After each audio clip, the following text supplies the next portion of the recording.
আপনারা প্রথমে গুগলে যাবেন, গুগল থেকে গিয়ে ক্লাস 7 বুক 25 চার্জ দিবেন।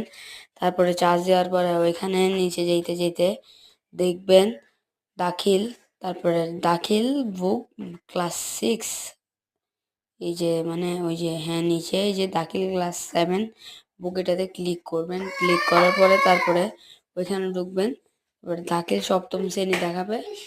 তারপর আপনি নিচের দিকে যাবেন, আপনারা যে কোনো বই যেটা, তারপরে দাখিলে যাবেন। দাখিলে গিয়ে আপনারা ওইখানের ভিতরে ঢুকে যেটাই বই ইচ্ছা করে নিচে যাবেন। নিচে গিয়ে তারপরে যে বই ডাউনলোড করতে ইচ্ছা করে সে বইটাই ডাউনলোড করবেন। তো আজকের ভিডিও এতটুকুতেই শেষ করে দিচ্ছি।